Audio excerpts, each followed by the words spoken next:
يا آدم اسكن أنت وزوجك الجنة وكلا منها رغدا حيث شئتما ولا تقربا هذه الشجرة فتكونا من الظالمين صدق الله العظيم. گرامی قدر حضرات، سورہ البقرہ کی آیہ نمبر 30 سے 35 تک میں نے آپ کے سامنے تلاوت کی.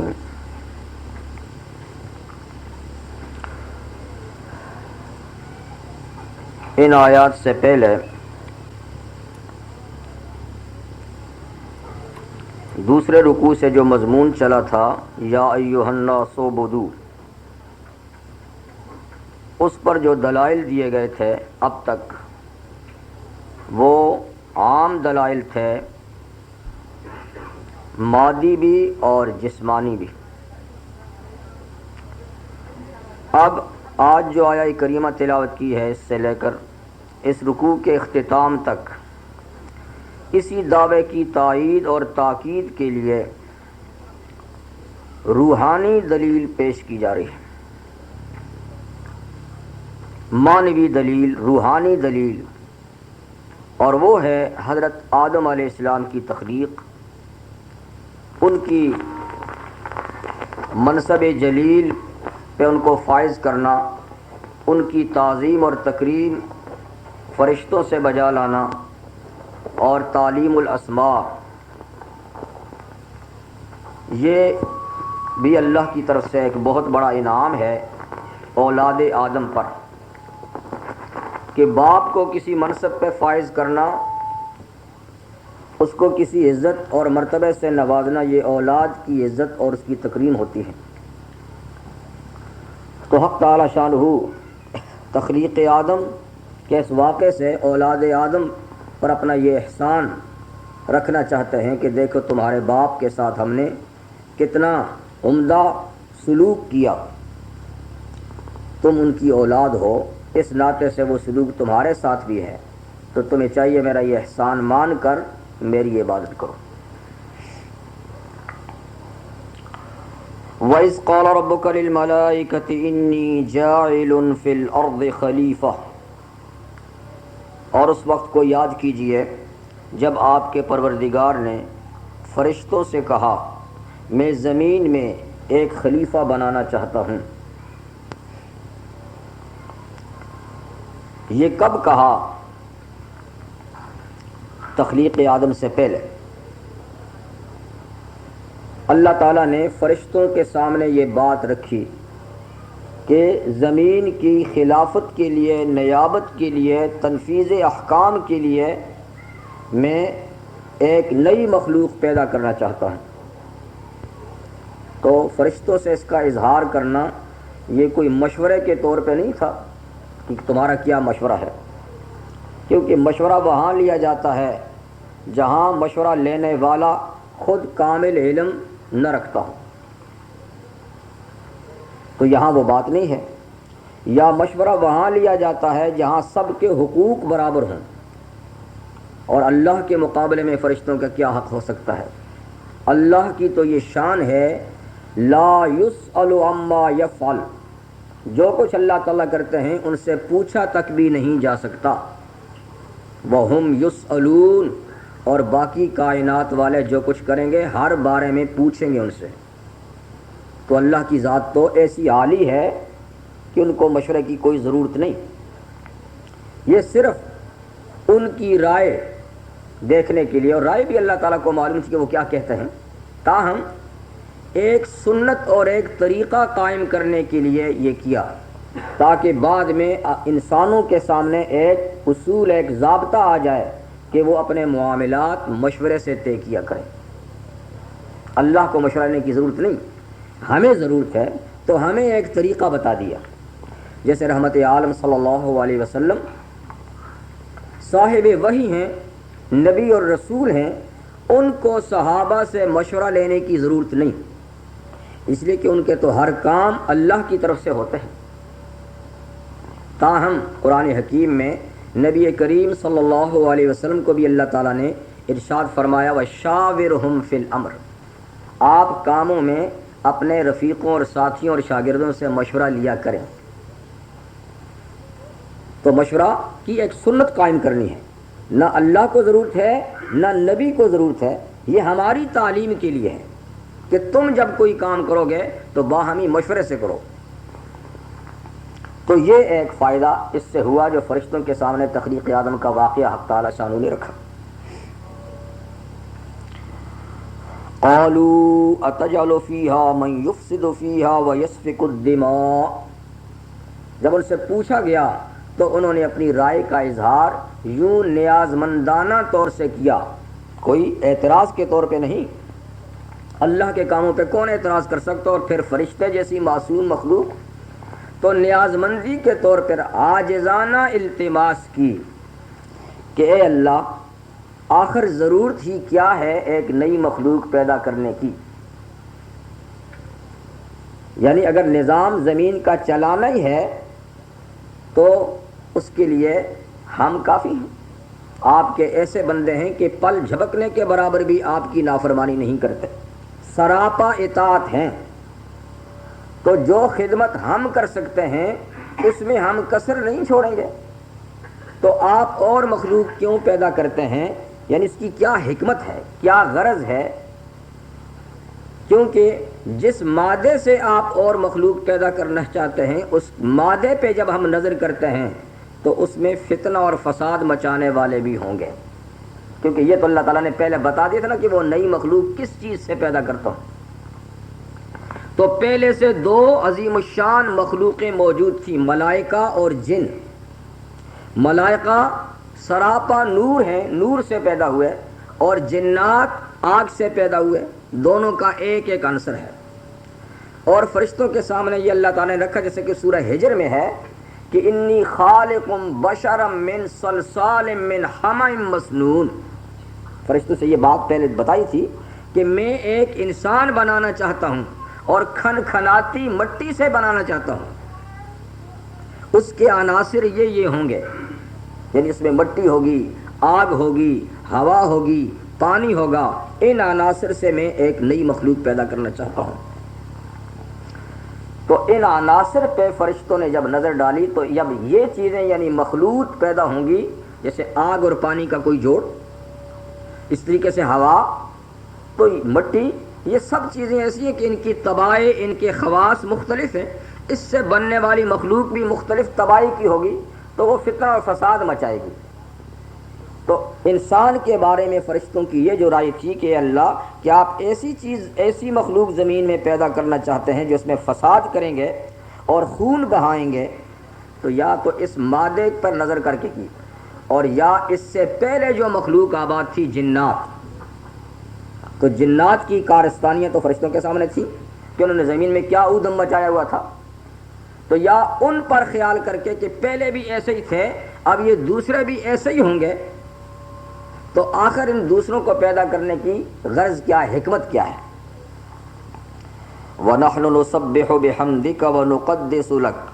اور ہم آپ کی تسبیح بیان کرتے ہیں آپ کی تعریف کے ساتھ، اور آپ کی تقدیس بیان کرتے ہیں. تو اگر مقصد عبادت ہی ہے تو وہ کام ہم پورا کر رہے ہیں. اگر زمین کے اندر اصلاحی کام ہیں تو وہ بھی ہم پورا کر لیں گے. یہ بہرحال فرشتوں کی استعداد تھی، نیاز مندانہ اس سوال کا جواب تھا. اس کا جواب اللہ تعالیٰ نے ایک تو حاکمانہ دیا اور پھر دوسرا حکیمانہ دیا. حاکمانہ جواب تو یہ مختصر دیا، قال انی اعلم ما لا تعلمون. فرمایا خاموش رہو، بس پوچھ لے تم سے، جو کچھ میں جانتا ہوں تمہیں پتہ نہیں ہے. میں جانتا ہوں کہ اس نئی مخلوق کے پیدا کرنے اور اس کو خلافت ارضی کا منصب دینے میں کیا غرض و غایت ہے وہ میں جانتا ہوں، تمہیں اس کا پتہ نہیں ہے. بس میں نے تم سے پوچھ لیا، یہ بات کافی ہے. یہ تو حاکمانہ جواب تھا. لیکن اللہ تعالیٰ نے اس پہ بس نہیں کیا، بلکہ ان کے ذہن میں جو انسان کی تخلیق کے متعلق شبہات تھے، جو خلش تھی، اس کو عملی طور پہ دور کرنا بھی چاہا اللہ تعالیٰ نے.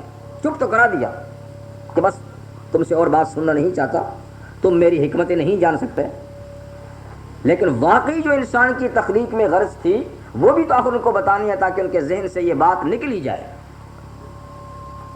تو وہ یوں ہوا کہ حضرت آدم علیہ السلام کی تخلیق کا جب اللہ تعالیٰ نے ارادہ فرمایا تو روایات میں ہے کہ پہلے حضرت جبریل امین کو زمین میں بھیجا کہ جا کر زمین کے اندر جتنے بھی خطے ہیں، جتنی قسم کی بھی مٹی ہے، اس میں سے تمام زمین کی مٹی جو ہے اس کو اکٹھا کرو، یعنی اتنی کہ جس سے انسان کی باڈی بنے۔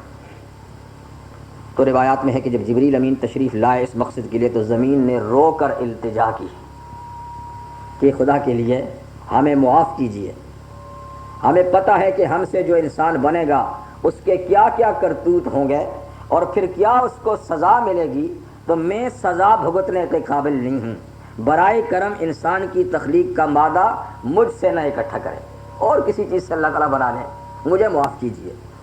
تو کہتے ہیں زمین نے کچھ اس طرح لجاجت سے، عاجزی سے رو کر استدعا کی کہ حضرت جبریل امین واپس چلے گئے، اور حق تعالیٰ شانہ سے زمین کی یہ کیفیت بیان کی کہ وہ یہ کہتی ہے۔ تو حق تعالیٰ شانہ نے دوبارہ ان کو نہیں بھیجا کہ تب پھر حضرت اسرائیل علیہ السلام کو بھیجا کہ جا کے آپ لا۔ یہ جب تشریف لائے، انہوں نے جب ارادہ کیا تو وہی کیفیت زمین کی پھر تھی، وہی آہو بکا اور عاجزی اور زاری کہنے لگی، لیکن حضرت اسرائیل نے کہا کہ تو کچھ بھی کہے، مجھے تو اللہ کا حکم ہے، میں تو ضرور سمیٹوں گا۔ دوبارہ اس کی اس بات کی پرواہ نہیں کی اور انہوں نے تمام زمین کی ہر قسم کی مٹی جو ہے جتنی منظور تھی اس کو اکٹھا کر دیا۔ تو اللہ تعالیٰ نے فرمایا کہ کیسا ہوا؟ کہا جی وہ تو بہت کچھ کہہ رہی تھی لیکن میں نے آپ کے حکم کی تعمیل کر ہی دی۔ تو حق تعالیٰ نے فرمایا کہ اچھا یہ امانت واپس کرنے کی ذمہ داری بھی تیرے ہی عائد ہے، روح کا قبض کرنا اور مٹی کو مٹی میں ملانے کا بندوبست بھی اب تیری ڈیوٹی ہے، اس لیے ارواح کا قبض بھی انہی کی ذمہ داری پہ لگا دی۔ تو بہرحال مٹی اکٹھی ہوئی اور زمین پہ جس قسم کے بھی پانی ہیں، مختلف قسم کے، وہ سارے پانی بھی اکٹھے کیے گئے اس مٹی کو گوندنے کے لیے۔ مٹی کو گوندا گیا، پھر اس سے حضرت آدم علیہ السلام کی باڈی تیار کی گئی۔ پھر ایک عرصے کے بعد اس کے اندر روح پھونکنے کا مسئلہ آیا، تو ان کی روح جو ہے وہ بھی مقرب فرشتوں کے ذریعے سے ان کی باڈی تک لائی گئی اور ان کے نتنوں کے ذریعے سے روح اندر ڈالی گئی۔ جب روح اندر گئی تو سب سے پہلا معاملہ آدم علیہ السلام سے یہ پیش آیا کہ انہیں چھینک آئی، اور سب سے پہلا کلمہ جو ان کی زبان اقدس سے نکلا وہ الحمدللہ تھا۔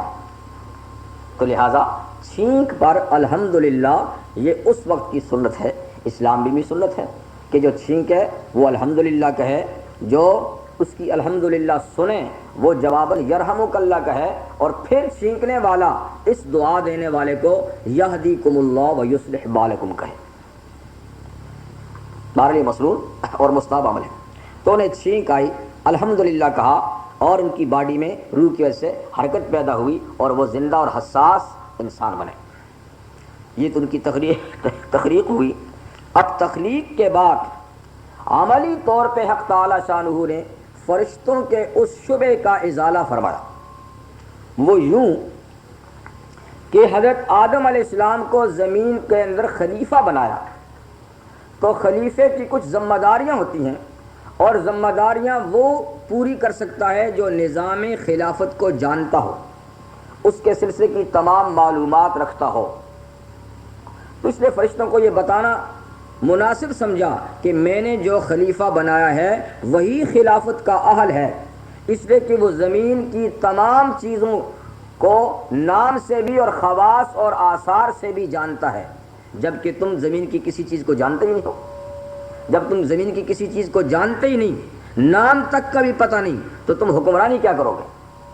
تو ایک حاکم کے لیے، خلیفہ کے لیے ضرور ہے کہ جس چیز پر اس کی حکومت اور خلافت ہو وہ ان چیزوں کو جانے، ان کے عادات، ان کے خصائل، ان کے ضروریات، ان کے نام، تب وہ خلافت کا حل ہوتا ہے۔ تو میں نے جو مخلوق پیدا کی ہے یہ تو زمین کی ساری چیزوں کو جانتی ہے اور تمہیں پتہ ہی نہیں ہے۔ تو ایسا کیا کہ وَعَلَّمَ آدَمَ الْأَسْمَاءَ كُلَّهَا، اللہ تعالیٰ نے آدم علیہ السلام کو زمین سے متعلق تمام چیزوں کے نام سکھا دیے۔ تمام چیزوں کے، مفسرین نے لکھا ہے کہ ہر چھوٹی سی چیز سے لے کر بڑی سی بڑی چیز تک کا نام بھی اور اس کا کام بھی یہاں تک کہ ایک چمچ، اس کا نام بھی اور اس کی کس چیز میں ضرورت ہوتی ہے، ایک پیالہ، ایک پیالی، ایک ہر چیز جو یہاں انسان برتتے ہیں اور یہاں سے متعلق جتنی بھی چیزیں ہیں، ہر چیز کا نام اور اس کا کام حضرت آدم علیہ السلام کو سکھا دیا۔ سکھانے کا دو طریقے ہیں، یا تو یہ کہ آدم علیہ السلام کو جب سکھائے تو باقاعدہ فرشتوں کو بھی اس تعلیم میں شریک کیا، کیونکہ ایسا تو ممکن نہیں ہے نا کہ کسی کو پڑھایا جائے اور کسی کو نہ پڑھایا جائے اور پھر امتحان میں پرچہ دے دیا جائے، تو انصاف کے خلاف ہے کہ فرشتوں کو بتایا ہی نہ جائے اور چپکے سے آدم علیہ السلام کو پڑھا دیا جائے اور پھر امتحان ان سے بھی لیں اور وہ ناکام ہو جائیں، تو یہ تو انصاف نہیں ہے۔ اس لیے یہاں دو چیزیں ہیں، یا تو یہ کہ تعلیم سب کو برابر دی بشمول آدم علیہ السلام، فرشتوں کو بھی بٹھایا اور سب چیزیں اللہ تعالیٰ نے بتائیں، لیکن آدم علیہ السلام میں ایسی صلاحیت اللہ تعالیٰ نے رکھی کہ پڑھنے سے سب کچھ سیکھ گئے، چونکہ فرشتوں میں وہ صلاحیت تھی ہی نہیں شروع میں، اس لیے پڑھ تو لیا لیکن یاد نہ رکھ سکے۔ ایک بات تو یہ ہے۔ دوسری بات یہ کہ یہاں تعلیم کا وہ مشہور اور معروف طریقہ ہی نہ تھا کہ باقاعدہ استاد شاگردوں کو پڑھائے اور بتائے، بلکہ آدم علیہ السلام کی تخلیق میں، ان کے مادے میں اللہ نے ایسی صلاحیت رکھ دی، پیدائشی صلاحیت رکھ دی کہ جس چیز پہ بھی ان کی نظر پڑتی اس کا نام بھی بتا دیتے تھے، کام بھی بتا دیتے تھے بغیر پڑھے۔ جیسے کچھ فطری علوم ہوتے ہیں، جب بچہ پیدا ہوتا ہے تو جب اسے بھوک لگتی ہے تو کس نے اس کو سکھایا کہ تو رو کر اپنی ماں سے دودھ مانگ؟ کسی نے نہیں سکھایا، اور یہ فطرتی علم ہے کہ جب وہ پیدا ہوتا ہے بھوک لگتی ہے تو روتا ہے، اور جب اسے دودھ میں ڈالا جاتا ہے تو یہ فطرتی تعلیم ہے کہ وہ چوستا ہے اپنے ہونٹوں سے، اسے فطرتاً معلوم ہے کہ میں چوسوں گا اور ہونٹوں سے دباؤں گا تو دودھ نکلے گا۔ تو کچھ فطرتی تعلیمیں ہوتی ہیں، تو آدم علیہ السلام کی تخلیق میں بھی فطرتاً یہ چیز رکھ دی گئی کہ جس چیز پہ ان کی نظر پڑتی تھی فوراً اس کا نام بھی آ جاتا تھا، کام بھی بتا دیتے تھے۔ لیکن فرشتوں کی فطرت اور تخلیق میں یہ چیز نہیں تھی۔ بار صورت جو بھی تھا کہ سب کو باقاعدہ پڑھایا، یا آدم علیہ السلام کی تخلیق میں یہ صلاحیت رکھی، تاہم آدم علیہ السلام کو یہ تمام چیزوں کے نام اور ان کے کام اور ان کے خواص اور آثار معلوم ہوئے۔ اس سے یہ بھی معلوم ہوا کہ سب سے پہلے معلم، سب سے پہلے استاد، سب سے پہلے ٹیچر کون ہیں؟ اللہ تعالیٰ ہے، اور سب سے پہلے شاگرد کون ہیں؟ آدم علیہ السلام۔ اور سب سے پہلے علم کون سا آیا؟ لغات کا علم۔ لغت کہتے ہیں نا اس کو جو کسی چیز کو معلوم کرنے کے لیے اس کا نام رکھا جائے، اس کو لغت کہتے ہیں۔ تو سب سے پہلے لغات کا علم وجود میں آیا، تعلیم الاسماء، چیزوں کے نام۔ تو معلم اول اللہ تعالیٰ، متعلم اول آدم علیہ السلام، اور سب سے پہلا علم علم لغات، علم الاسماء۔ اس کے بعد پھر کیا ہوا؟ ثم عرضهم علی الملائکہ، تعلیم کے بعد امتحان کے کمرے میں اکٹھا کیا گیا اور وہ تمام چیزیں فرشتوں کے سامنے رکھی گئیں کہ بتاؤ ان چیزوں کے نام کیا ہیں اور یہ کس کام میں استعمال ہوتی ہیں۔ فقال انبئونی باسماء ہؤلاء ان کنتم صادقین، اللہ تعالیٰ نے فرمایا مجھے بتاؤ ان چیزوں کے نام اگر تم سچے ہو کہ خلافت عرضی کے لائق تم ہو، نئی مخلوق محض فسادی ہوگی، تم اس بات میں سچے ہو کہ خلافت تمہیں ہی ملنی چاہیے اور تم ٹھیک نظام چلا لو گے، تو پھر بتاؤ، کیونکہ خلافت میں تو یہ چیزیں کام آئیں گی۔ مگر فرشتے تو پاک فطرت تھے، وہ یہ نہیں کوئی ہیلا بہانہ کر دیتے، نہیں، انہوں نے ڈنکے کی چوٹ کہہ دیا، قالوا سبحانک لا علم لنا، اے اللہ آپ پاک ہیں عیب سے، ہمیں تو کوئی پتہ نہیں، الا ما علمتنا، مگر جو آپ نے سکھایا، ہم تو تسبیح تحلیل اور اطاعت ہی جانتے ہیں، ہمیں کیا پتہ ہے کہ یہ ٹریکٹر ہے، یہ ہل ہے اور یہ کنواں ہے اور یہ سے یوں پانی نکلے گا اور یہ فلاں فلاں، ان سے ہمارا واسطہ ہی کچھ نہیں ہے، نہ کھاتے ہیں نہ پیتے ہیں، نہ ہمیں مکانوں کی ضرورت ہے نہ پھلوں کی ضرورت ہے، تو جو سکھایا نہیں تو ہمیں کیسے آئے؟ انک انت العلیم الحکیم، بے شک آپ ہی علم و حکمت والے ہیں۔ تو نے تو ٹھیک ٹھیک سا جواب دے دیا. اب بجواباً قال یا آدم انبئہم باسمائہم. تو پہلا سوال فرشتوں سے تھا، انہوں نے اپنی ناکامی کا اعتراف کر لیا. دوسرا سوال آدم علیہ السلام سے ہوا کہ اے آدم انبئہم، آپ ان کو بتائیے، باسمائہم، ان چیزوں کے نام.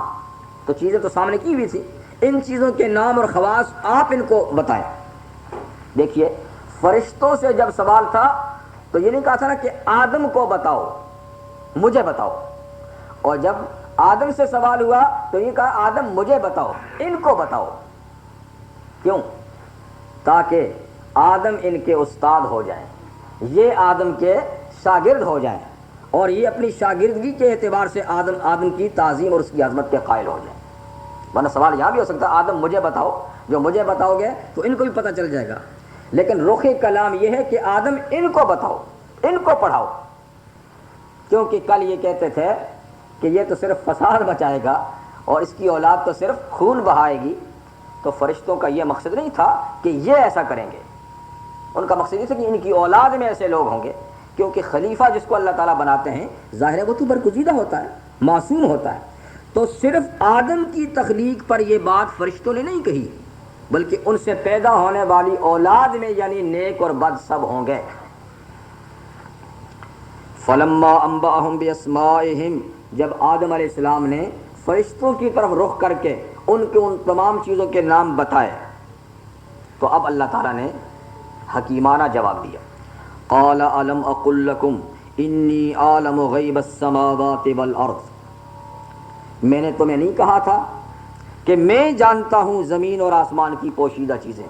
یہ ساری حکمتوں کا مجھے پتہ ہے کہ تم اور جنات دونوں یہ مقصد پورا نہیں کر سکتے، اس لیے کہ تم سراپا خیر ہو. جہاں خیر ہی خیر ہو وہاں نظام کے اصلاح کی کیا ضرورت ہے؟ وہاں تو اصلاح ہی اصلاح ہے. وہاں قانون اور ضابطے کی کیا ضرورت ہے؟ وہاں سزاؤں کی کیا ضرورت ہے؟ تو تمہارا اپنا نظام تو سراپا خیر ہے. باقی رہے فرشتے، رہے جنات، تو ان کی کیفیت آپ کو پتہ ہے کہ ان میں شر کا مادہ غالب تھا، خیر بہت کم تھی. اس لیے کہہ سکتے ہیں کہ وہ شر ہی شر تھے. انہوں نے زمین کے اندر فساد ہی فساد مچایا، اسی لیے ان کو بھگا کر زمین کو ہم نے خالی کیا، کیونکہ انہوں نے خلافت کا نظام صحیح نہیں سنبھالا. تو فرشتوں میں خیر ہی خیر ہے اور جنات میں شر کا پہلو غالب ہے، خیر کا بالکل معمولی ہے. لہذا اس سے بھی خلافت کا نظام نہ چلا، تم سے بھی نہیں چل سکتا. تو حکمت کا تقاضا یہ ہوا کہ میں ایسی مخلوق پیدا کروں جس میں فرشتوں جیسا خیر بھی ہو، جنات جیسا شر بھی ہو، اور دونوں پہلو مساوی ہوں. پھر میں انہیں اختیار بھی دوں، پھر میں انہیں ہدایت بھی دوں، اور وہ پھر پوری محنت اور کوشش سے اپنے خیر کے پہلو کو اتنا بڑھائیں کہ فرشتوں سے بھی آگے نکل جائیں. تو میں ایسی مخلوق پیدا کرنا چاہتا تھا. میں یہ نہیں کہ سراپا خیر ہوگی، شر اس میں ہوگا، لیکن وہ شر کو دبا کر خیر کو ترقی دیں گے، اور یہ ہے میرے نزدیک کمال. تو ایسی تیسری مخلوق پیدا کرنا چاہتا ہوں. ابھی تک دو مخلوقیں ہیں، ایک خیر ہی خیر، ایک میں شر غالب. اب میں مساوی مخلوق پیدا کرنا چاہتا تھا، وہ ہے انسان، جس میں دونوں پہلو برابر ہیں. تو میں نہیں کہا تمہیں کہ میں زمین اور آسمانوں اور زمین کا غیب اور پوشیدہ سب جانتا ہوں. وَعَالَمُ مَا تُبْدُونَ وَمَا كُنْتُمْ تَكْتُمُونَ، اور میں جانتا ہوں جو تم ظاہر کرتے تھے. جب میں نے پوچھا تھا تو تم نے جو مجھے کہا تھا اس کا بھی مجھے پتہ ہے. وَمَا كُنْتُمْ تَكْتُمُونَ، اور جو تم نے میرے سامنے ظاہر نہیں کیا، آپس میں کہتے تھے، اس کا بھی مجھے پتہ ہے. تو آپس میں کیا کہتے تھے؟ مفسرین نے لکھا ہے حدیث کے حوالے سے کہ فرشتے اپنی مجلس میں، تخلیق آدم سے پہلے کی بات ہے، کہا کرتے تھے کہ اللہ تعالیٰ ہم سے زیادہ علم والی اور ہم سے زیادہ عزت والی مخلوق اور نہیں پیدا کرے گا. یعنی اللہ تعالیٰ کے نزدیک ہم زیادہ معزز اور مکرم ہیں، ایسی مخلوق اللہ نہیں پیدا کرے گا جن کی عزت و تکریم ہم سے بھی زیادہ ہو. اور وہ اس لیے کہ ہم سے کوئی غلطی نہیں ہوتی، ہمیں اللہ کا انتہائی قرب حاصل ہے، اس کے کمالات ہم دیکھ رہے ہیں. تو جتنا مقام قرب ہمیں حاصل ہے، جتنے اطاعت گزار ہم ہیں، اس کا تقاضا یہ ہے کہ ہم سے زیادہ معزز مخلوق اللہ نہیں پیدا کرے گا۔ تو اللہ تعالیٰ نے فرمایا کہ وہ بھی بات مجھے معلوم تھی، اب میں ایسی مخلوق پیدا کرتا ہوں کہ اس نے اگر خیر کے پہلو کو ترقی دی تو تم سے بھی معزز ہوگا، ہاں یہ کہ شر کے پہلو کو اگر ترقی دی تو پھر وہ جنات سے بھی یہ گزرا ہوگا۔ یہ بات تو ہو گئی، اور حضرت آدم علیہ السلام کا اور آدمیت کا شرف فرشتوں کے سامنے ظاہر کر دیا، اور ان کو قائل کر دیا کہ واقعی یہ نظام ارضی کی خلافت وہ نہیں سنبھال سکتے، صرف انسان ہی سنبھال سکتا ہے۔ اب جس کو کسی چیز کا پتہ ہی نہیں تو اس کا انتظام کیسے کر سکتا ہے؟ اسی پر اللہ تعالیٰ نے اکتفا نہیں کیا، بلکہ جب آدم علیہ السلام خلیفۃ اللہ فی الارض ہو گئے تو خلافت ارضی کا جب تاج ان کے سر پہ سجا دیا گیا، تو جب کسی کو یہ منصب سپرد کیا جاتا ہے تو سرکاری افواج اس کو اس منصب کی سلامی بھی دیتی ہے۔ ایک طریقہ ہے کہ جب اتنا بڑا مقام کسی کو دیا جاتا ہے تو پھر گارڈ آف آنر پیش کیا جاتا ہے، تو اللہ تعالیٰ نے انہی فرشتوں سے گارڈ آف آنر حضرت آدم علیہ السلام کو پیش کرایا کہ اتنی بات نہیں کہ تم نے ان کا اعتراف کر لیا، ان کی علمی شخصیت اور علمی مقام کا اعتراف کر لیا، اپنی غلطی تسلیم کر لی، اتنا ہی نہیں ان کو خلافت کی سلامی بھی پیش کرو۔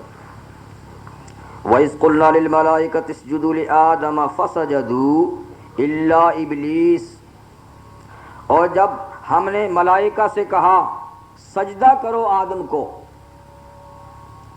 فَسَجَدُوا، وہاں تو سراپا اطاعت ہے، وہاں تو انکار کی گنجائش ہی نہیں، حکم آتے ہی فَسَجَدُوا، سب فرشتے سجدے میں پڑ گئے، الا ابلیس، لیکن اس جماعت میں ابلیس بھی شامل تھا، وہ اکڑ گیا، کھڑے کا کھڑا رہا، سوچ میں پڑ گیا، اور جب اسے کہا کہ میاں کیوں کھڑے ہو تم، جھکو، آبا، انکار کر دیا، کیسے جھکو، کوئی اس کا سبب تو ہو، واستکبر، اور بڑائی کی، یہ مٹی کا پتلا ہے، میں آگ کے شعلوں سے پیدا ہوا ہوں، شعلوں کا کام ہے اوپر کو جانا نہ کہ جھکنا، مٹی کا کام ہے نیچے جھکنا، اوپر بھی ڈالو تو نیچے گرے گی۔ تو یہ عجیب بات ہے کہ میں ابھرنے والی مخلوق ہوں، یہ پستی والی مخلوق ہے، مجھے کہا جاتا ہے کس کے سامنے، تو بات سمجھ میں نہیں آ رہی۔ وَكَانَ مِنَ الْكَافِرِينَ، یہ تھا تو فرشتوں میں شریک، لیکن اصل میں یہ کافر تھا، اللہ کے علم میں یہ تھا ہی کافر، بظاہر بس یہ عبادت کرتے کرتے کرتے اس مقام تک پہنچ گیا۔ لیکن علماء نے یہ بات بھی لکھی ہے کہ فرشتے کو جس طرح حکم ہوا تھا اس طرح جنات کو بھی سجدے کا حکم ہوا تھا، اور یہی بات زیادہ قرین قیاس ہے۔ صرف فرشتے چونکہ زیادہ قابل احترام مخلوق ہے، نام ان کا لیا گیا کہ ان کو حکم دیا، ورنہ اللہ تعالیٰ نے آدم علیہ السلام کو سجدہ کرنے کا حکم ساری سمجھدار مخلوق کو دیا تھا، جس میں جنات بھی ہیں، اور یہ بھی چونکہ ابو الجن ہے، جیسے آدم علیہ السلام ابو البشر ہیں، انسانیت کے باپ ہیں، تو یہ شیطان ابلیس جنات کا جد امجد اور بڑا بابا ہے، ابو الجن، جنات کی نسل اسی سے چلی ہے، جیسے آدم علیہ السلام سے انسانیت کی نسل چلی ہے، تو یہ ابو الجن ہے۔ تو جب اللہ تعالیٰ نے حکم دیا ملائکہ کو تو جنات کو بھی حکم تھا، لیکن چونکہ ملائکہ اشرف ہیں اس لیے ذکر ان کا کیا، جنات کا ساتھ میں ذکر نہیں کیا، اسی لیے پھر ابلیس کے سجدہ نہ کرنے پہ یہ اعتراض ہوا، ورنہ اگر صرف ملائکہ کو حکم ہوتا اور جنات کو نہ ہوتا تو اس پہ کوئی اعتراض کی بات تو نہیں تھی۔ بہرحال تمام جنات بھی سجدہ ریز ہوئے، ملائکہ بھی ہوئے، لیکن جنوں کا جو باوا تھا ابلیس وہ نہ جھکا۔ دوسری آیات میں ہے کہ اس سے پوچھا گیا یا ابلیس ما منعک ان تسجد لما خلقت بیدی، اللہ تعالیٰ نے پوچھا کہ ابلیس کس چیز نے تجھے روکا ہے کہ تو اس شخص کو سجدہ نہیں کر رہا جس کو میں نے اپنے دستے قدرت سے بنایا ہے۔ ملائکہ کو، کائنات کی ہر چیز کو اللہ تعالیٰ نے فرمایا کہ میں نے کن سے بنایا ہے، بس حکم دیا اور چیزیں ہو گئیں، لیکن آدم علیہ السلام کی تشریف اور ان کی تکریم کے بارے میں فرمایا کہ اس کو میں نے اپنے ہاتھ سے پیدا کیا ہے. تو جس کو میں نے اتنی عزت دی کہ اس کو میں نے اپنے ہاتھ سے بنایا ہے، کس چیز نے اس کے سامنے جھکنے سے تجھے روکا؟ استکبرت ام انت من العالین، تو نے تکبر کیا یا تو واقعی بڑا ہے؟ تو اس کے جواب میں فرشتے نے ابلیس نے کیا کہا؟ قال انا خیر منہ، اے اللہ کیا بات کرتے ہیں، میں اس سے اچھا ہوں. خلقتنی من نار و خلقتہ من طین، مجھے آپ نے آگ کے شعلوں سے بنایا ہے، اس کو کیچڑ سے بنایا ہے، تو پھر میں کس طریقے سے جھک سکتا ہوں؟ تو یہ استدلال بھی یعنی اس شیطان کا غلط تھا. یعنی یہ بات تو ٹھیک تھی کہ مجھے آگ سے بنایا، اس کو مٹی سے بنایا ہے، لیکن اس دلیل سے یہ دلیل نکالنا کہ میں اس سے اچھا ہوں، یہ غلط ہے. کہ آگ مٹی سے اچھی ہے، یہ غلط ہے. آگ کی خاصیت کیا ہے؟ جلا کر بھسم کر دینا. اور مٹی کی خاصیت کیا ہے؟ اناج دینا، پھول کھلانا. تو مٹی سے تو ہزارہا نعمتیں پیدا ہوتی ہیں. آگ کیا کرتی ہے؟ فوائد تو اس میں بھی ہیں، لیکن وہ ان نعمتوں کو جلا کر ختم کر دیتی ہے. اسی لیے کسی نے کہا ہے فَكُنْ أَرْضًا، اے انسان تو مٹی سے بنایا ہے تو مٹی بن جا. فَكُنْ أَرْضًا لِيَنْبُتَ فِيكَ وَرْدٌ، تو مٹی بن جا تاکہ تیرے اندر گلاب کے پھول کھلے. فَإِنَّ الْوَرْدَ مَنْبَتُهُ التُّرَابُ، کیونکہ گلاب کے پھول مٹی میں پیدا ہوا کرتے ہیں، پتھروں پہ تھوڑے پیدا ہوتے ہیں. مطلب یہ کہ جو آدمی تواضع اختیار کرتا ہے، عاجزی اختیار کرتا ہے، اس میں اللہ تعالیٰ اچھے اخلاق پیدا کرتے ہیں. اور جو تکبر کرتا ہے، قساوت کرتا ہے، پتھر بنتا ہے، تو جس طرح پتھر پہ کچھ نہیں پیدا ہوتا، اس کے اندر بھی عمدہ اخلاق، عمدہ اعمال نہیں پیدا ہوتے. تو بہر صورت ابلیس نے انکار کیا اور وہ راندہ درگاہ ہوا. وَقُلْنَا يَا آدَمُ اسْكُنْ أَنْتَ وَزَوْجُكَ الْجَنَّةَ، فرشتوں سے تعظیم و تکریم کرانے کے بعد اللہ تعالیٰ نے حضرت آدم علیہ السلام کو ارشاد فرمایا کہ آدم اسکن انت وزوجک الجنہ، آپ اور آپ کی بیوی حضرت حوا دونوں کے دونوں جنت میں جا کر رہو. اسکن سکونت سے، سکونت کا معنی ہوتا ہے رہنا، یعنی رہو. اور رہنا یہ ملکیت پر دلالت نہیں کرتا کہ تم اس کے مالک بھی ہو. یعنی چیز میری ہے، تم رہو سہو، تم سکونت اختیار کرو. تو سکونت کا مطلب رہنا سہنا. مقصد یہ ہے کہ تمہاری یہاں پر رہائش عارضی ہوگی، اس لیے کہ ابھی تم اس کا مالک نہیں ہو. اس کی قیمت تو ایمان اور اعمال صالحہ ہے. اور ایمان اور اعمال صالحہ جس سرزمین کے اندر پیدا ہوں گے وہ تو زمین ہے. تو وہاں جا کر وہاں یہ کاشت کرنے کے بعد سرمایہ آئے گا تو پھر جنت بطور ملکیت دی جائے گی. ابھی صرف اعزازی طور پہ آپ کو بسایا جا رہا ہے کہ آپ میرے خلیفہ ہیں، تو آئیے آپ پہلے شاہی محلات میں رہ کر دیکھ لیں کہ مستقبل میں مستقل آپ کا اور آپ کی اولاد کا ٹھکانہ یہ ہوگا. تو اسکن انت وزوجک الجنہ وَكُلَا مِنْهَا رَغَدًا حَيْثُ شِئْتُمَا، اور تم دونوں میاں بیوی اس جنت میں با فراغت یعنی بغیر روک ٹوک کے، حیث شئتما آزادی کے ساتھ جہاں چاہو کھاؤ پیو. تو روک ٹوک بھی نہیں ہے اور تمہاری آزادی پہ پابندی بھی نہیں ہے کہ جنت کے فلاں حصے میں جانے اور فلاں میں نہیں جانا، نہیں، آزادی کے ساتھ. علماء نے لکھا ہے کہ اس آیت سے معلوم ہوا کہ آزادی انسان کا فطرتی حق ہے کہ وہ اللہ کی زمین میں جہاں بھی چاہے بود و باش اختیار کر سکتا ہے، کسب معاش کر سکتا ہے. اس پہ یہ پابندی نہیں ہونی چاہیے، اس لیے کہ اللہ کی زمین ہے اور وہ اللہ کا بندہ ہے. لیکن ایک پابندی امتحاناً کہ وَلَا تَقْرَبَا هَٰذِهِ الشَّجَرَةَ، اس درخت کے قریب نہ جانا.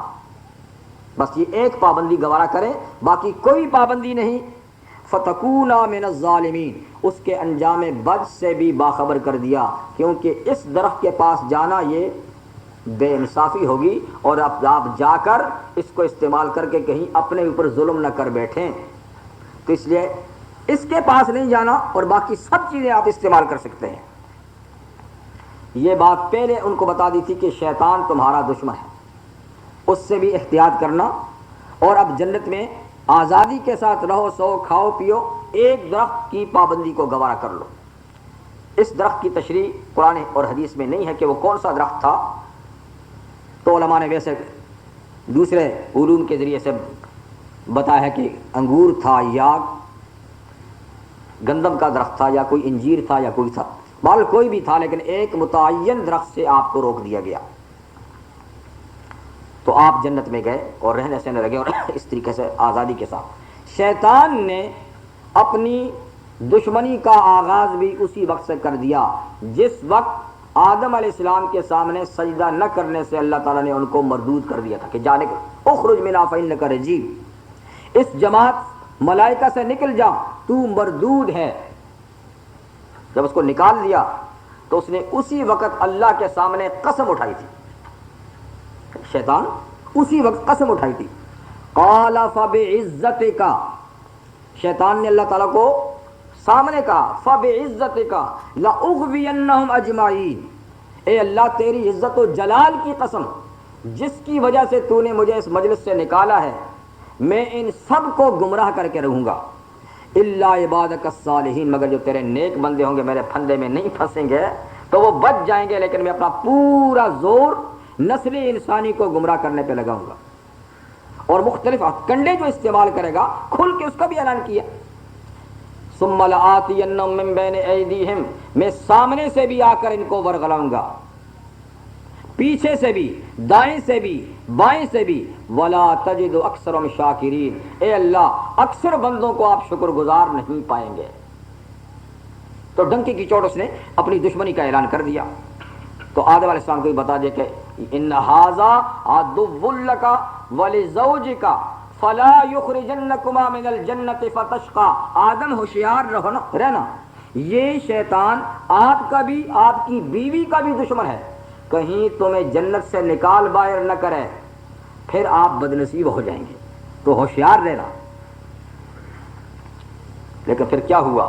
وہی ہوا کہ فأزلہم الشیطان عنہا، ان دونوں میاں بیوی کو شیطان نے اس جنت سے پھسلا دیا،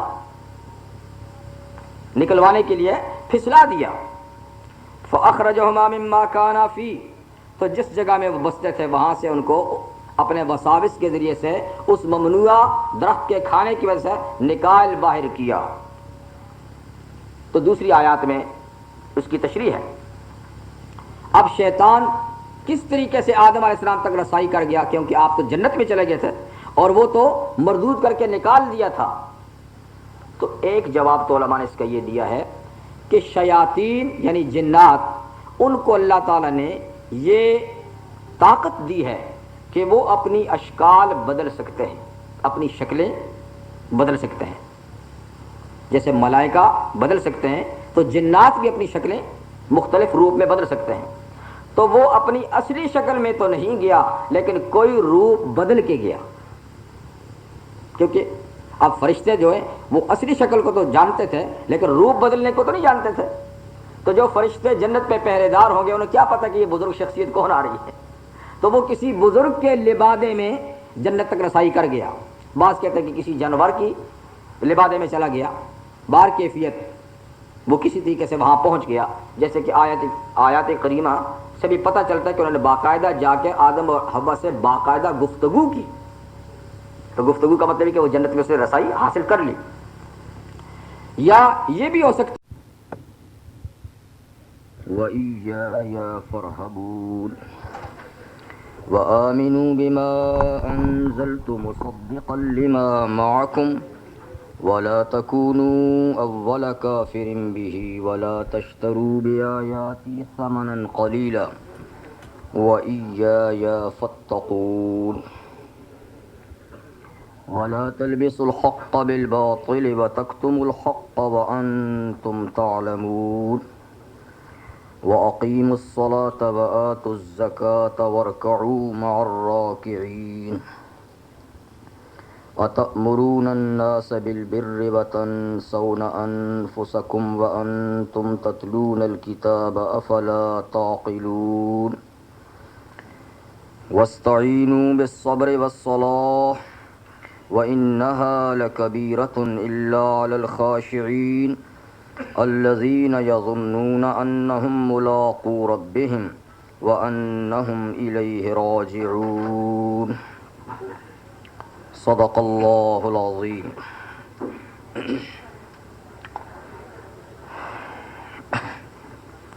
واجب التکریم حضرات، سورہ بقرہ کی آیہ نمبر 40 سے آیہ نمبر 46 تک میں نے آپ کے سامنے تلاوت کی.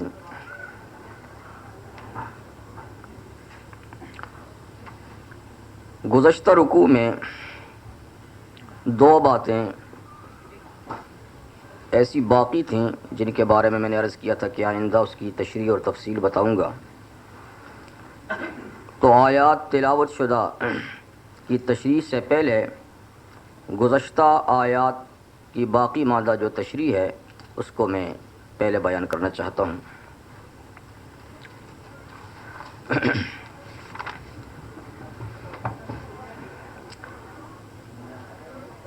وہ تھی وَإِذْ قَالَ رَبُّكَ لِلْمَلَائِكَةِ إِنِّي جَاعِلٌ فِي الْأَرْضِ خَلِيفَةً ایک، اور پھر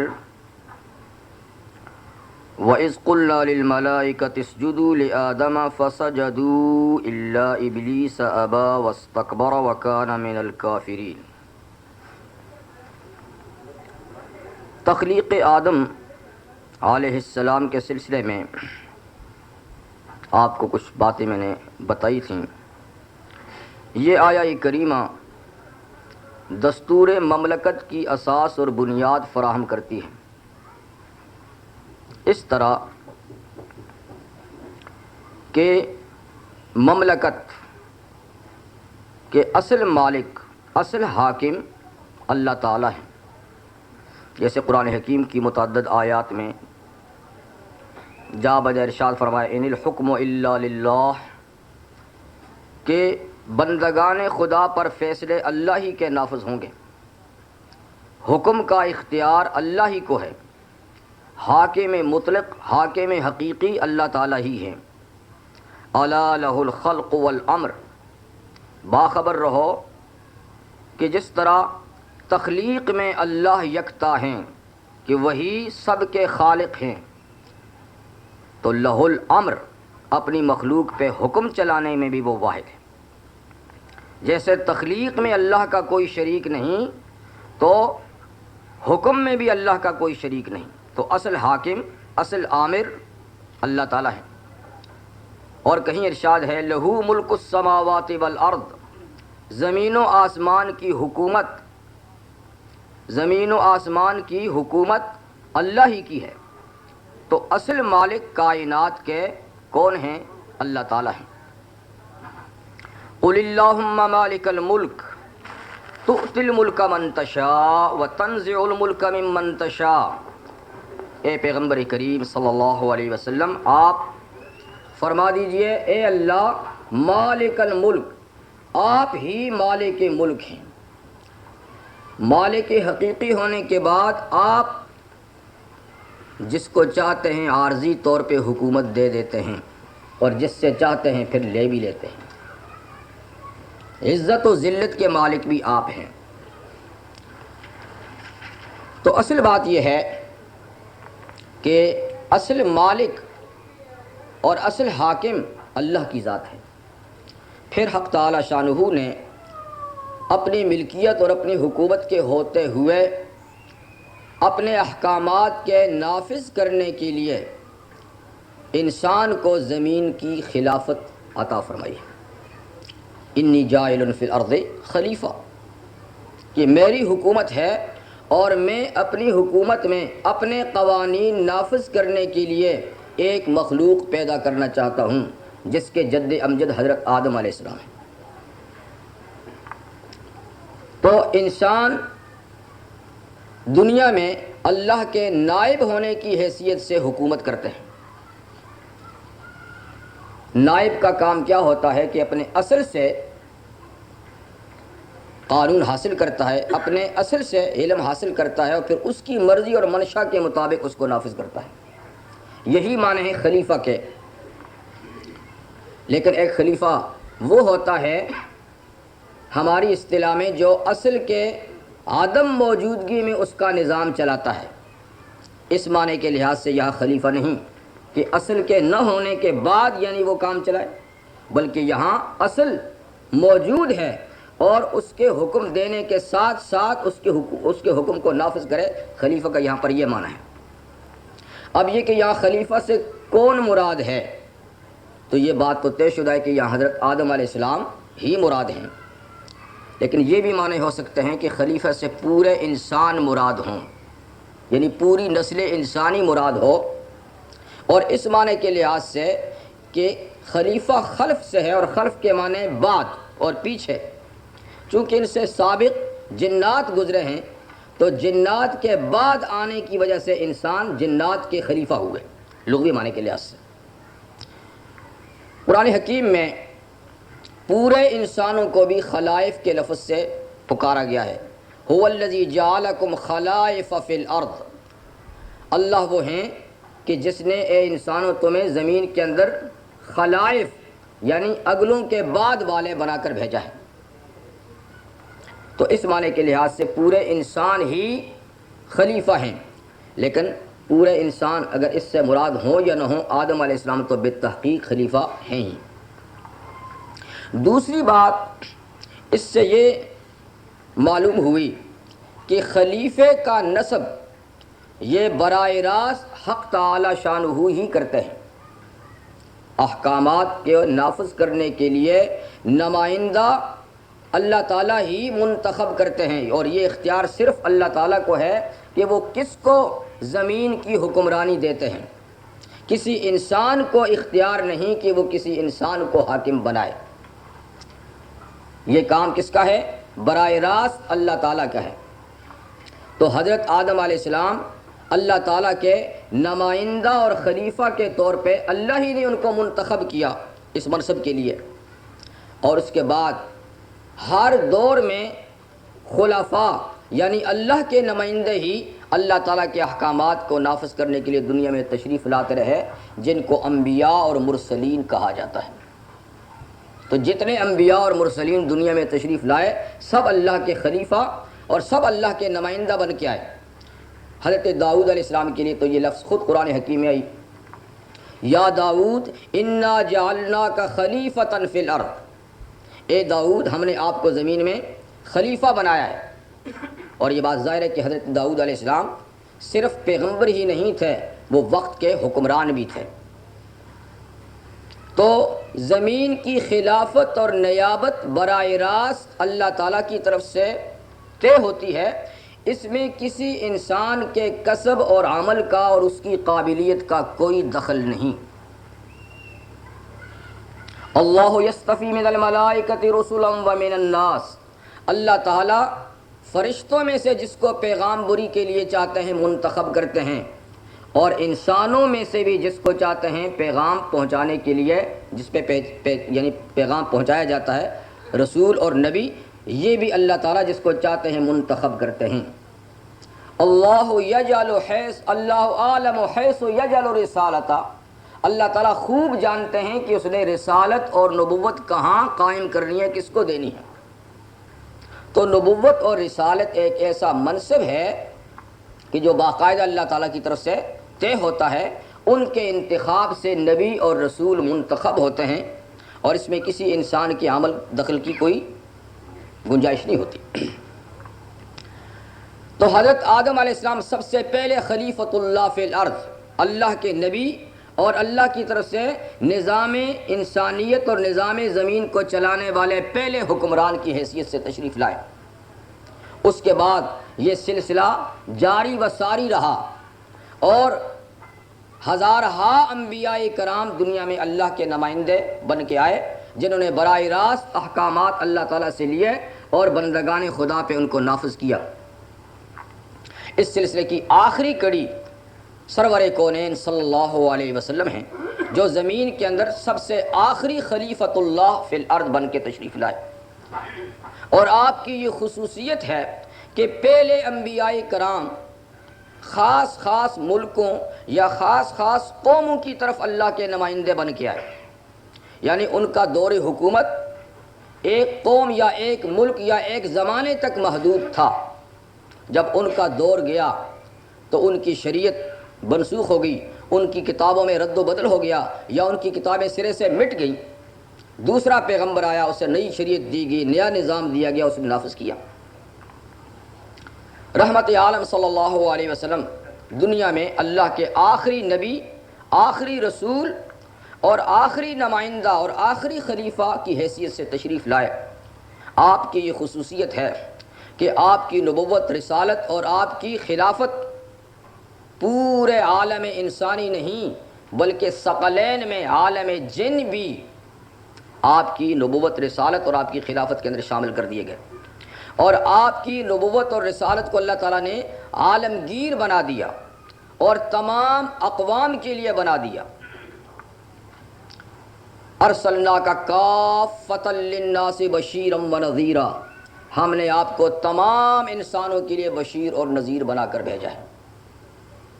تو رحمت عالم صلی اللہ علیہ وسلم کی نبوت اور رسالت عالمگیر ہے.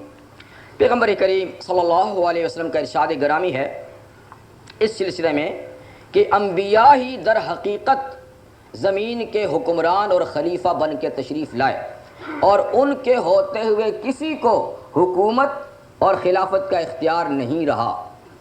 بخاری شریف کی حدیث ہے، کانت بنو اسرائیل تسوسهم الانبیاء کلما ہلک نبی خلفہ نبی وَأَنَّهُ لَا نَبِيَّ بَعْدِي وَسَيَكُونُ الْخُلَفَاءُ فَيَكْثُرُونَ او کما قال النبی صلی اللہ علیہ وسلم، کہ بنی اسرائیل کی سیاست انبیاء کرام کیا کرتے تھے. بنی اسرائیل میں سیاست کون کرتے تھے؟ انبیاء کرام کیا کرتے تھے.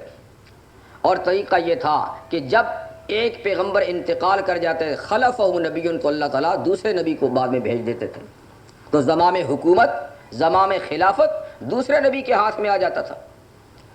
پھر حضور فرماتے ہیں وَأَلَّا نَبِيَّ بَعْدِي، یہ سلسلہ تو بنی اسرائیل میں رہا لیکن میں اس سلسلے کی آخری کڑی ہوں، اور یاد رکھو کہ میرے بعد نبوت اور رسالت ختم ہے. میرے بعد کوئی پیغمبر اور کوئی نمائندہ اور کوئی خلیفۃ اللہ فی الارض نہیں آئے گا. ہاں، میرے بعد اس نظام کو، نظام خلافت کو چلانے کے لیے میرے خلفاء آئیں گے، میرے جانشین آئیں گے. تو رحمت عالم صلی اللہ علیہ وسلم تک خلفاء کون تھے؟ انبیاء. اور رحمت عالم صلی اللہ علیہ وسلم کے بعد قیامت تک خلفاء کون ہوں گے؟ رحمت عالم صلی اللہ علیہ وسلم کی امت کے منتخب لوگ. اور حضور نے فرمایا فیکثرون، اور میرے خلفاء پھر بہت ہوں گے، کیونکہ قیامت تک سلسلہ ہے. آپ کی خلافت کا دور تو قیامت تک ہے، تو قیامت تک کئی خلفاء میری امت کے اندر یعنی پیدا ہوں گے. اب خلیفے کے انتخاب کا سلسلہ پھر کیا ہوگا؟ کیونکہ نبی جب خلیفہ ہوتے تھے تو پھر انتخاب کہاں سے ہوتا تھا؟ اللہ جل مجدہ کی طرف سے. لیکن جب امت میں خلفاء ہوں گے تو اس کا انتخاب یقیناً اللہ کی طرف سے تو نہیں ہوگا، اب امت کی طرف سے ہوگا. اور یہ اس امت کی خصوصیت ہے کہ اللہ تعالیٰ نے اس امت کے مجموعے کو معصوم بنا دیا ہے. معصوم ہونا یہ کس کی صفت ہے؟ نبی کی. نبی کے علاوہ کوئی فرد بھی معصوم نہیں، کوئی فرد معصوم نہیں، لیکن امت کا مجموعہ جو ہے یہ معصوم ہے. یعنی ساری امت مل کر معصوم ہے، لیکن افراد اس کے معصوم نہیں. افراد سے غلطیاں ہو سکتی ہیں لیکن ساری امت مل کر کوئی غلطی کرے یہ نہیں ہوگا. رحمت عالم صلی اللہ علیہ وسلم کا ارشاد ہے لن تجتمع امتی علی الضلالہ، میری امت کبھی بھی گمراہی کے کام پر اتفاق نہیں کرے گی. میری امت کبھی بھی غلط کام پر ساری امت متفق ہو جائے ایسا کبھی نہ ہوگا. یعنی افراد ہوں گے، جماعتیں ہوں گی، علاقائی لحاظ سے لوگ تو غلطی کریں گے لیکن ساری امت ہی کسی چیز پر متفق ہو کر غلطی کرے ایسا ارتکاب کبھی نہ ہوگا. اسی لیے اسلامی قوانین کی جو بنیادیں ہیں اس میں تیسری بنیاد اجماع امت ہے، یعنی پہلی بنیاد تو قرآن مجید ہے، دوسری بنیاد سنت رسول ہے، اور تیسری بنیاد امت کا اتفاق ہے۔ جس کام پر امت متفق ہو جائے، امت سے مراد امت کے علماء، امت کے علماء جس کام پر اتفاق کر لیں یہ چیز بھی من جانب اللہ سمجھی جائے گی، اس لیے کہ ساری امت مل کے کوئی غلط قدم نہیں اٹھا سکتی۔ جب مجموعی لحاظ سے امت معصوم قرار دی گئی تو امت کے ذمے اب خلیفے کا انتخاب رکھ دیا گیا کہ اللہ تعالیٰ تو کسی خلیفے کو اب منتخب نہیں کریں گے، لیکن چونکہ امت مجموعی لحاظ سے معصوم ہے، اب خلیفے کا انتخاب کون کرے گا؟ امت کرے گی۔ تو رحمت عالم صلی اللہ علیہ وسلم جب دنیا سے تشریف لے گئے تو امت کے سب سے پہلے خلیفہ کون ہوئے؟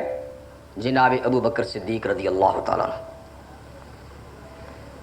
اور خلیفے کا نصب کرنا، مقرر کرنا، یہ واجبات اور ضروریات میں سے ہے۔ اسی لیے پیغمبر کریم صلی اللہ علیہ وسلم کی تدفین اس وقت تک نہیں ہوئی جب تک کہ امت کا خلیفہ مقرر نہیں ہوا، یعنی خلیفے کے تقرر سے پہلے آپ کی تدفین عمل میں نہیں لائے گی۔ جب خلیفہ مقرر ہو گیا تو ایک امیر کے ماتحت اس نظام کو آخر تک پہنچایا گیا۔ ہوا یہ کہ جب آقا صلی اللہ علیہ وسلم کی رحلت ہوئی تو سب سے پہلا امت میں مسئلہ امیر ہی کا ہوا، خلیفے کا ہوا، حالانکہ یہ ایسا موقع تھا کہ امت سخت صدمے سے دوچار تھی، سخت صدمے سے۔ اس وقت کی جو کیفیات تھی وہ ناقابل بیان ہے، صحابہ کرام کے ہوش و حواس اڑ گئے تھے اس صدمے سے۔ عمر فاروق رضی اللہ تعالیٰ عنہ جیسے جلیل القدر صحابی اور باہمت اور باحوصلہ صحابی بھی حوصلے ہار بیٹھے تھے، بلکہ تلوار لے کے نکل گئے تھے کہ کون کہتا ہے میرے آقا کا انتقال ہوا ہے؟ جس نے یہ بات کہی تو میں اس کی گردن اڑا دوں گا۔ اور کوئی صحابہ صدمے کی وجہ سے شہر سے ہی نکل گئے تھے۔ تو ایک عجیب عالم تھا، لیکن تاریخ بتاتی ہے کہ سب سے زیادہ جو باحوصلہ تھے، ہوشیار تھے، باوجود کہ غم کا سب سے بڑا پہاڑ ان پہ گرا تھا، لیکن پھر بھی وہ اپنے آپ کو سنبھالے ہوئے تھے، وہ جناب ابو بکر صدیق رضی اللہ تعالیٰ عنہ تھے۔ جب پتہ چلا تو سیدھے کاشانہ نبوت پہ آئے، رحمت عالم صلی اللہ علیہ وسلم کے چہرے اقدس سے چادر اٹھائی، آپ کے چہرے انور پہ بوسہ دیا اور فرمایا طبت حیا و میتن، آپ زندہ تھے تو بھی پاک اور پیارے تھے، اور آج دنیا سے چلے گئے اب بھی پاک اور پیارے ہیں۔ اس کے بعد آپ سیدھے مسجد میں چلے گئے اور لوگوں کو بلایا کہ یہاں آؤ میرے پاس، تمہیں مسئلہ سمجھاؤں، تمہیں یقین نہیں آ رہا۔ تو چوتھے پارے کی آیتیں تلاوت کی، وما محمد الا رسول قد خلت من قبلہ الرسل افإن مات او قتل انقلبتم علی اعقابکم۔ تو یہ آیتیں آپ نے حمد و ثنا کے بعد تلاوت کی۔ سب صحابہ وہاں پر پہنچے۔ آیات کا مفہوم یہ ہے کہ محمد صلی اللہ علیہ وسلم صرف اللہ کے رسول ہیں، اللہ تو نہیں ہے۔ حی القیوم تو اللہ کی ذات ہے، محمد الرسول اللہ صلی اللہ علیہ وسلم اللہ کے رسول ہیں۔ افإن مات او قتل انقلبتم علی اعقابکم، کیا اگر وہ انتقال کر جائیں یا خدا نخواستہ شہید کر دیے جائیں تو تم اسلام چھوڑ دو گے؟ جب یہ آیتیں تلاوت کیں تو جن حضرات کے ذہنوں میں کوئی خدشہ تھا وہ خدشے دور ہو گئے، یقین آ گیا کہ واقعی آقا دنیا سے چل بسے ہیں۔ عمر فاروق فرماتے ہیں کہ جب یہ آیتیں تلاوت ہوئیں تو آیتیں تو بہت پہلے نازل ہو چکی تھیں، بارہا سنی اور پڑھی گئی تھیں، لیکن آج ایسا لگتا تھا کہ ان آیات کا نزول آج ہی ہوا ہے۔ بہرحال یہ مسئلہ ہوا، صحابہ کا حوصلہ ہوا، یقین ہوا کہ آقا دنیا سے۔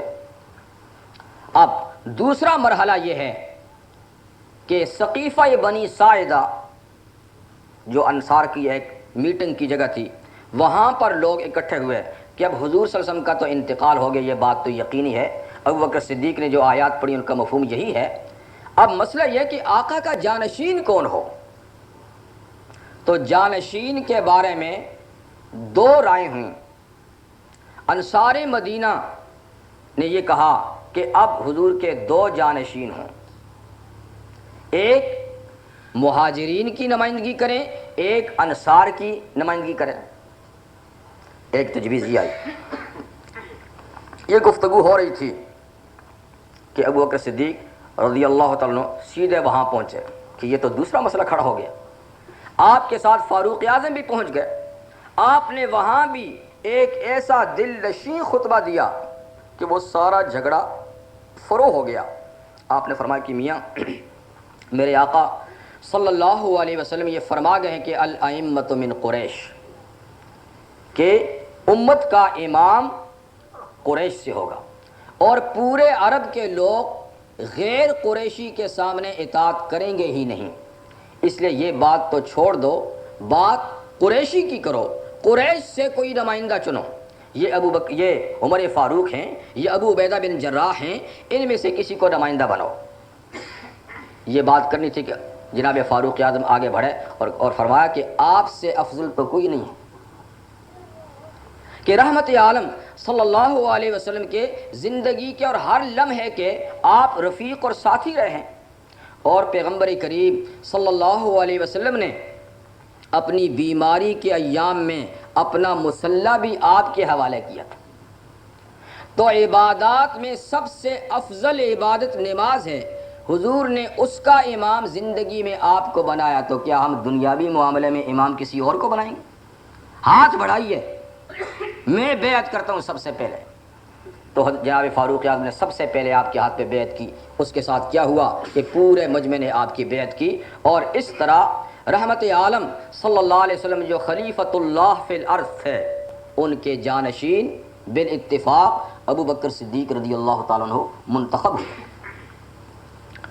جب امت کسی ایک کی خلافت پر اتفاق کر لے تو کچھ لوگ اگر اختلاف بھی کریں تو ان کے اختلاف کا اعتبار نہیں ہوتا۔ یا حضرت سعد بن معاذ رضی اللہ تعالیٰ عنہ ایک انصاری صحابی تھے، بڑے جلیل القدر، انہوں نے بیعت نہیں کی تھی، لیکن بہرحال پورے مجمع نے کر دی، سب لوگ متفق ہو گئے، تو یوں آپ خلیفہ منتخب ہوئے۔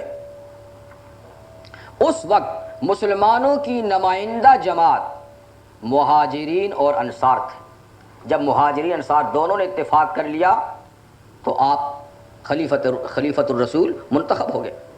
آپ کا وقت جب گیا تو آپ نے خلافت کے لیے نامزدگی کی، اور اپنے بعد باقاعدہ تحریر لکھوائی حضرت عثمان غنی سے کہ میرے بعد عمر فاروق خلیفہ ہوں گے۔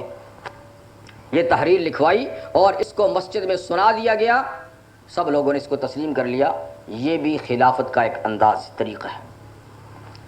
جناب عمر فاروق رضی اللہ تعالیٰ عنہ جب شہید ہوئے تو انہوں نے خلافت کے نظام کے لیے ایک کمیٹی تشکیل دی 6 افراد پر، اور یہ 6 کے 6 افراد وہ تھے جو 10 مبشرہ میں سے تھے، یعنی وہ 10 صحابی جن کو حضور علیہ السلام نے جنت کی بشارت دی تھی، ان میں سے تھے یہ 6 کے 6 ارکان۔ فرمایا کہ یہ 6 آپس میں کسی ایک کو میرے بعد جانشین نامزد کر دیں۔ تو 6 کی کمیٹی سے حضرت عثمان غنی رضی اللہ تعالیٰ عنہ آپ کے بعد خلیفۃ الرسول یا خلیفۃ عمر فاروق خلیفۃ المسلمین، ان کی شہادت کے بعد پھر مہاجرین انصار کے اتفاق سے علی مرتضیٰ رضی اللہ تعالیٰ عنہ خلیفہ ہوئے۔ تو اس طریقے سے خلافت نبوی کا سلسلہ حضور علیہ السلام کے بعد کس طرح ہوا؟ امت کے ہاتھوں، یعنی خلیفہ جو ہے وہ منتخب ہوتے رہے۔ اب مسئلہ یہ ہے کہ پورے طور پہ دنیا میں مسلمانوں کا امیر اور خلیفہ ایک ہی ہونا چاہیے یا کئی خلفاء بھی ہو سکتے ہیں؟ تو جب تک خلافت راشدہ کا دور تھا تو خلیفہ کیا تھا؟ ایک ہی ہوتا تھا، وہ علاقائی انتظام کے لیے امیر نامزد کرتا تھا، لیکن مرکز میں خلیفہ ایک ہی ہوا کرتا تھا۔ تو اصل یہی ہے اس امت میں کہ خلیفہ پوری اسلامی دنیا کا ایک ہی ہونا چاہیے، وہ انتظامات کے لیے مختلف ملکوں میں اپنے گورنر نامزد کر سکتا ہے۔ لیکن علماء نے اس کی بھی اجازت دی ہے کہ اگر ممالک دور دور ہیں تو پھر آج کے دور کے لحاظ سے کئی خلفاء بھی ہو سکتے ہیں، لیکن چونکہ خلیفہ پیغمبر کا قائم مقام ہوتا ہے اس لیے اس کے لیے شرائط ہے۔ ہر کس و ناکس کو مسلمانوں کا امیر، خلیفہ اور حکمران نہیں بنایا جا سکتا، اس میں کچھ ایسی خصوصیات ہونی چاہیے جو نبی کے خلیفہ ہونے کے لیے ضروری ہے۔ ایک تو یہ کہ وہ دیندار ہو، شریعت کا ایک حد تک پابند ہو، عاقل ہو، بالغ ہو، اور یہ بھی ضروری ہے کہ وہ مرد ہو، اس لیے کہ خلافت کا نظام جو من جانب اللہ چلا ہے، تو جتنے نبی دنیا میں تشریف لائے ہیں نبوت کس کو دی گئی ہے؟ جب یہ ہے تو انبیاء کے جو خلفاء ہیں وہ بھی پھر اسی صنف سے ہونا چاہیے، اس سے کسی دوسری صنف کی حق تلفی نہیں ہوتی، اس سے دوسری صنف کی کوئی حق تلفی نہیں ہوتی۔ یہ تو ایک انتظامی کام ہے کہ جس میں اس انتظام کی زیادہ قابلیت ہوگی وہ انتظامی لحاظ سے سربراہ ہوگا، تو ایک سربراہ ہو اور دوسرا نہ ہو، کسی کی حق تلفی کی بات نہیں۔ آخر صنف نازک میں اگر نبی نہیں ہوئے، خلیفہ نہیں ہو سکتے، تو یہ اس کی کوئی توہین اور تذلیل نہیں۔ آخر یہ نبی اور یہ آخر خلفاء اور امراء پیدا کہاں سے ہوتے ہیں، ان کی تربیت کون کرتا ہے؟ یہ بھی تو ایک کام ہے نا۔ اگر کوئی خاتون نبی نہیں تو نبی کی ماں تو ہے نا، نبی نے اٹھ کے استقبال تو کیا ہے نا، نبی نے اس کے قدموں یا اپنی مقدس چادر تو بچھائی ہے نا، تو یہ اپنی جگہ اعزاز ہے۔ لیکن انتظامی لحاظ سے اللہ تعالیٰ کا طریقہ بھی یہ رہا ہے، اور اسلام میں بھی یہی طے ہے کہ اس کام کے لیے اور اس منصب کے لیے مرد کا انتخاب کیا جائے، اس میں اس کی کچھ ایسی صلاحیتیں ہوتی ہیں جو صنف نازک بعض اوقات نہیں اس کو نبھا سکتی۔ کسریٰ جو ایران کا حکمران تھا سرور کونین صلی اللہ علیہ وسلم کے زمانے میں، جب کسریٰ کا انتقال ہوا تو ایرانیوں نے اس کا جانشین اس کی بیٹی کو مقرر کر دیا۔ جب یہ خبر پیغمبر کریم صلی اللہ علیہ وسلم کو پہنچی تو آپ نے ارشاد فرمایا، لَن يُفْلِحَ قَوْمٌ وَلَّا أَمْرَهُمْ امْرَأَةً، وہ قوم کبھی بھی فلاح نہیں پا سکتی جو اپنے انتظامی سربراہ خاتون کو بنائے۔ ایسے ہی ہوا۔ یہ چند دنوں کے بعد کیا ہوا؟ ایران کی پختہ اور مضبوط سلطنت تار تار ہوئی۔ اب جب خلیفہ منتخب ہو جائے تو کیا اس کو معزول کیا جا سکتا ہے؟ یہ بھی ایک مسئلہ ہے شرعی۔ تو جب ایک دفعہ خلیفہ منتخب ہو جائے تو اس کے کسی گناہ کی وجہ سے اس کو معزول کرنا جائز نہیں ہے، تا وقت کہ وہ اسلام ہی سے نہ نکل جائے۔ یعنی کسی گناہ کی وجہ سے اس کو معزول کرنے کی اجازت نہیں، بلکہ اس کی اطاعت گناہ کے باوجود بھی ضروری رہتی ہے۔ یہ اور بات ہے کہ آپ اس کی اصلاح کرتے رہیں اور اس کے سامنے کلمہ حق کہتے رہیں، لیکن کسی گناہ کے ارتکاب کی وجہ سے اس کو منصب سے علادہ کریں، اس کی اجازت نہیں ہے۔ اور اسلام میں خلیفہ کے تقرر کے بعد اس کے معزول ہونے کی کوئی مدت بھی نہیں ہے۔ جب ایک دفعہ خلیفہ منتخب ہو گیا تو وہ تا حیات خلیفہ رہتا ہے جب تک وہ مسلمان ہے، الا یہ کہ موت آ جائے، قتل ہو جائے، لیکن اس کو معزول کرنے کی گنجائش نہیں ہے۔ تو بہرحال خلافت کا وہ دور تو خلفائے اربعہ میں تک تھا اور اس کے بعد وہ دور ختم ہو گیا۔ پھر کیا ہوا؟ طوائف الملوکی کا دور شروع ہو گیا۔ مختلف حالاتوں کے امراء جو ہیں وہ مستقل حکمران بن بیٹھے، اس لیے خلافت کا وہ نظام تو نہ رہا۔ پھر کبھی کبھی کسی دور میں ہوا ہے، لیکن اکثر طوائف الملوکی رہی ہے، ہر علاقے کا اپنا ایک حاکم رہا ہے، تو اس کو خلیفہ نہیں کہا جا سکتا، اس کو علاقے کا امیر تو کہا جا سکتا ہے لیکن خلیفہ نہیں۔ تو آج بھی اس چیز کی ضرورت ہے، کاش یہ بات سمجھ میں آئے کہ روئے زمین کے مسلمان کسی ایک شخص پر جس کے اندر خلافت کی ذمہ داریاں نبھانے کی صلاحیت ہو، اس کو مجموعی طور پر اپنا خلیفہ تسلیم کریں اور پھر علاقائی طور پہ اپنی اپنی اسٹیٹوں میں اس کی زیر نگرانی رہیں، لیکن پوری امت ایک خلیفہ کے تحت ہوگی تو پوری امت کا شیرازہ یکجا ہو جائے گا۔ لیکن شاید کہ یہ خواب مستقبل قریب میں شرمندہ تعبیر نہ ہو، لیکن جب تک یہ شرمندہ تعبیر نہ ہوگا، امت مسلمہ جس تنزل کا شکار ہے اور جس دلدل میں پھنسی ہے، اس سے نکلنے کے بھی امکانات نہیں ہیں۔ یہ بھانت بھانت کی بولیاں اپنی اپنی باتوں سے تو نظام نہیں ہوتا۔ دنیا تو آج بکھری ہوئی ملنے کی کوشش کرتی ہے اور ہم یکجا تھے اور ہم اور بکھرنے کی کوشش کرتے ہیں، تو بکھرنے والوں پہ تو اللہ تعالیٰ کی رحمتیں نہیں ہوتی۔ پھر ید اللہ علی الجماع، آقا صلی اللہ علیہ وسلم کا ارشاد ہے، اللہ کا دست کرم، اللہ کا دست عنایت اور اللہ تعالیٰ کی مہربانیاں جماعت پہ ہوتی ہیں، اور جماعت کا وجود امیر سے ہوتا ہے۔ جب ایک امیر ہوتا ہے تو ساری امت پھر ایک جماعت بن جاتی ہے، پھر اللہ تعالیٰ کی حمایت اور نصرت اس کا ساتھ دیتی ہے۔ تو بہرحال اللہ تعالیٰ مسلمانوں کو یہ توفیق عطا فرمائے کہ وہ پھر سے اپنا شیرازہ منتشر، اور جب شیرازہ منتشر یکجا ہو جائے گا تو پھر وہ عزت رفتہ ان کو مل جائے گی انشاءاللہ۔ تو یہ تھا انی جاعل فی الارض خلیفہ کے سلسلے میں چند باتیں میں نے جو آپ سے عرض کرنی تھی۔ دوسری بات کہ جب حضرت آدم علیہ السلام کی تخلیق ہوئی تو ان کی تعظیم و تکریم کے لیے ملائکہ کو سجدہ کا حکم ہوا۔ یہ سجدہ کیسا تھا؟ تو سجدہ آپ جانتے ہیں کس کو کہتے ہیں؟ سر، پیشانی کسی کے سامنے زمین پہ رکھ دینا، یہ اس کے حقیقی معنی ہیں۔ یعنی شرعی لحاظ سے سجدہ کس کو کہتے ہیں؟ 7 ہڈیوں کو زمین پہ ٹیکنا، 2 ہاتھ، 2 پاؤں، 2 گھٹنے، ناک اور پیشانی، اس کو زمین پہ رکھنا، یہ شرعی طور پہ سجدہ کہلاتا ہے۔ حقیقی معنی میں سجدہ یہ ہے، لیکن مجازی معنی میں سجدہ صرف جھکنے کو بھی کہتے ہیں۔ کسی کے سامنے آپ نے سر جھکا دیا تو یہ بھی مجازن سجدہ کہلاتا ہے۔ تو حضرت آدم علیہ السلام کو جو ملائکہ سے سجدہ کرایا گیا، یہ کس نوعیت کا سجدہ تھا؟ تو ایک سجدہ ہوتا ہے عبادت کا۔ یہ یاد رکھیے کہ عبادت کسی شریعت میں بھی اللہ کے سوا کسی کے لیے جائز نہ ہوئی ہے نہ ہوگی۔ اس لیے عبادت کا کوئی طریقہ بھی کسی غیر کے لیے درست نہیں ہے، چاہے فرشتے کرتے ہیں، چاہے کوئی مخلوق بھی کرتی ہے۔ معبود صرف اللہ تعالیٰ ہے اور سجدہ صرف عبادت ہے، تو عبادت کا صرف سجدہ اللہ تعالیٰ کے لیے مختص ہے۔ باقی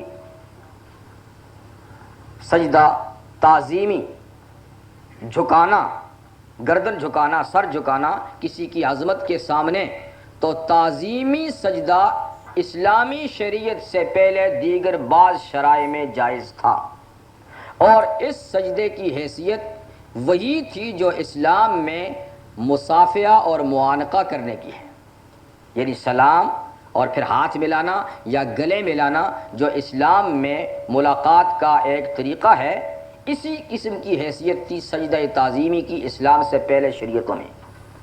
حضرت آدم علیہ السلام کو جو فرشتوں اور دیگر مخلوقات سے سجدہ کرایا وہ بھی تعظیمی نوعیت کا سجدہ تھا، عبادت کا سجدہ نہ تھا۔ یوں سمجھیے کہ اس وقت حضرت آدم علیہ السلام قبلہ تھے، سجدہ اللہ کو تھا، جس کے حکم سے تھا سجدہ اللہ کو تھا۔ جیسے آج ہم بیت اللہ کی طرف سجدہ کرتے ہیں تو کوئی بیت اللہ کی عمارت کو تو سجدہ نہیں کرتے، اللہ کو کرتے ہیں، وہ جہت ہے۔ تو حضرت آدم علیہ السلام بھی جہت قبلہ تھے، عبادت ان کی نہیں تھی، تعظیم ان کی کرانی مقصود تھی، یہ سجدہ تعظیمی تھا۔ جیسے حضرت یوسف علیہ السلام کی شریعت میں تعظیمی سجدہ جائز تھا، سورہ یوسف میں ہے کہ سب سے پہلے حضرت یوسف علیہ السلام نے ایک خواب دیکھا تھا بچپن میں، اور خواب کیا تھا؟ اپنے ابا جان حضرت یعقوب علیہ السلام سے اپنا خواب بیان کیا، یا ابت انی رأیت 11 کوکبا والشمس والقمر رأیتهم لی ساجدین۔ ابا جان میں نے ایک عجیب خواب دیکھی ہے، 11 ستارے ہیں اور ایک سورج اور چاند ہے، یہ سب مجھے سجدہ کر رہے ہیں۔ تو خواب میں بھی کیا دکھایا گیا کہ یوسف علیہ السلام مسجود ہیں اور یہ چیزیں ستارے اور چاند سورج سجدہ کر رہے ہیں. تو حضرت یعقوب علیہ السلام اللہ کے پیغمبر تھے، روشن ضمیر پیغمبر تھے، وہ فوراً سمجھ گئے. تو آپ نے فرمایا کہ یہ خواب مجھ سے بیان کیا ہے، بھائیوں سے بیان نہ کرنا. اس کی تعبیر تو کھلی ہوئی ہے. 11 تیرے بھائی ہیں، سورج اور چاند تیرے ماں باپ ہیں، تو اللہ تجھے ایک ایسا مقام شرف کا عطا کرنے والا ہے کہ یہ سب تیری تعظیم و تکریم کریں گے. تو اگر ابھی یہ خواب بتا دی تو بھائیوں کے دل میں حسد کی آگ بھڑک اٹھے گی، کسی کو بتانا نہیں.